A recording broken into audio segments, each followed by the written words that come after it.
How you doing everyone, and welcome to yet another review video. And I know I've been doing a lot of them lately, but I really do need this equipment what I've been asked to review lately. So it's a no-brainer really. I have to take them because I need them. And today we're going to look at the Saramonic Ultra Dual Wireless Microphone Set.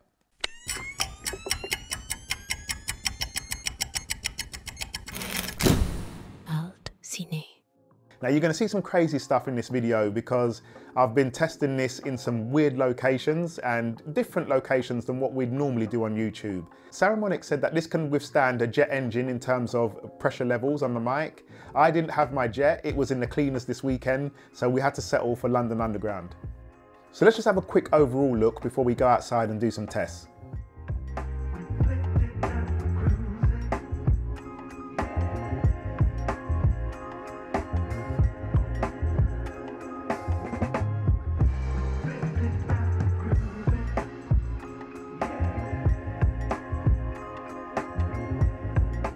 It's a twin wireless mic system that has a range of up to 250 meters, but you also have an antenna that plugs into the side that can increase the range up to 300 meters. It has all of the normal features which you would expect, like you can do a safety track, mono stereo recordings, noise reduction in 3 levels, you can control it via an app, and everything else in there is what you'd expect from a microphone. You know, the app support, you can connect it to iOS or Android, and also inside the charging case they supply the adapters for USB-C and Lightning. Now the transmitter mics are IPX5 rated waterproof, so you can take these out into light showers and not worry too much about rain getting inside them. The transmitters, they last for 6 hours, so that's a long enough time, you know, just doing your recordings for talking head or any type of run and gun situation. 6 hours is a lot of recording time in my opinion. They can also be used with the included lav mic,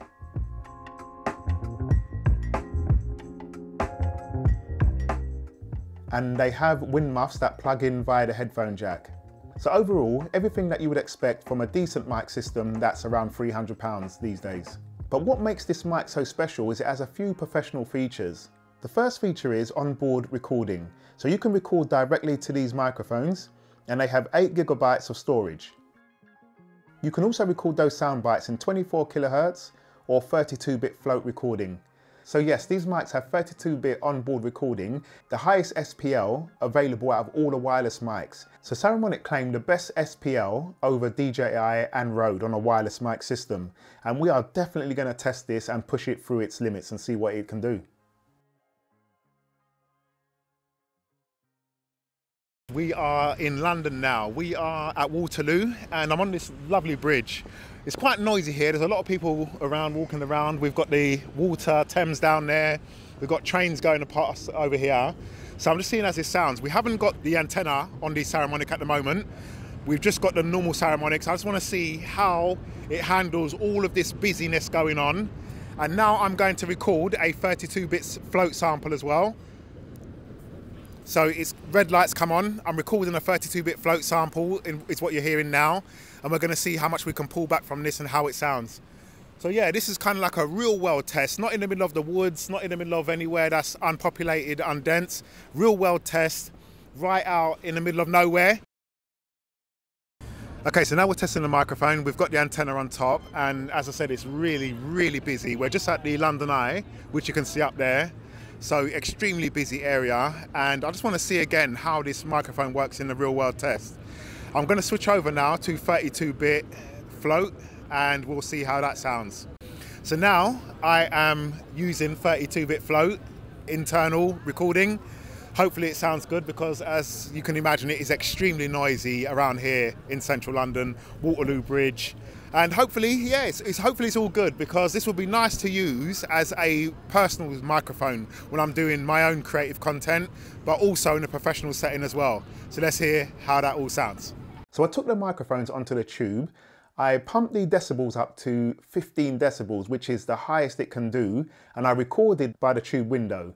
And you know, if you've been on London Underground, you know how noisy those tube trains can be. So you can see from the image here that it was totally distorted. Let me just reset the volume here so you can see the original volume. And yeah, you can see it's totally distorted. But when I drag the volume down, you can see how all of the information is there. Totally stressed it out. All of the information is there. Absolutely insane. I also want to show you the function buttons on the devices, because there's a mute button which is on the mic itself. So this front button here is a mute button. So when I press this, you're going to see a red light flash, and that means the mic is on mute.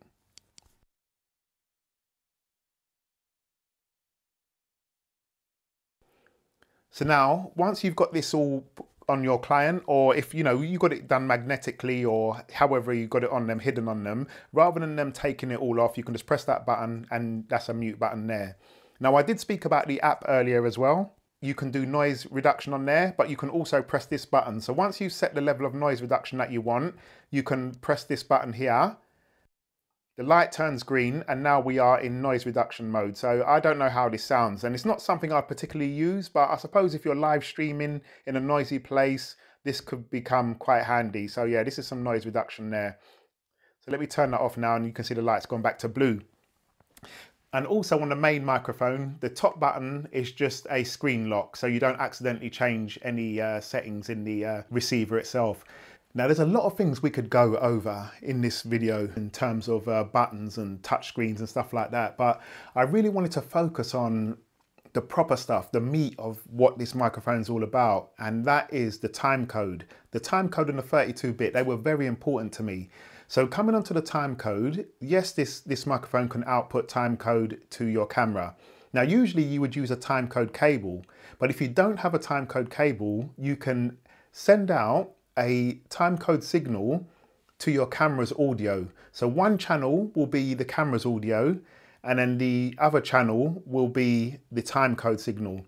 Now, you can use this signal in programs like DaVinci Resolve to sync up the audio and the video together, and it's very handy if you haven't got a camera that supports timecode. Now, I passed on a few recordings to a guy who does professional audio, who I've worked with on multiple different jobs, and he really likes them. He looked into the file deeply, into the noise patterns and stuff like that. I don't understand all of that kind of stuff. I'm not an audio professional, but he's looked into it and he said it's very good signal. It's very clean, and it's something that he would use. And in fact, he has a customer who records a big podcast. It's a massive podcast, and they use Rode at the moment. So he's going to recommend that they switch over to the Saramonic, because it's going to make his life easier when he's having to put, 5 cameras into DaVinci Resolve and then match them all up. So if I've got his blessing on that, then that's it, I'm all good. He's going to stick to his shotgun mics and stuff when we do the big jobs, but for content creation, podcasts and that kind of stuff, he said that these are absolutely amazing. So yeah, that's it. What can I say? Thank you, Saramonic, for sending me this microphone. I really love it. And I think it's kind of completed my setup now. I have budget ones that I can just run around with. If they get lost, it doesn't matter. And I also have shotgun mics that do 32-bit flow onboard recording. And this Saramonic was just like the icing on the cake now. Dual wireless set that does 32-bit float and timecode and onboard recording. Check it out. The website's down below, and see what you think, and if you like it, you buy it. All right, take care guys. I'll see you on the next one. Later.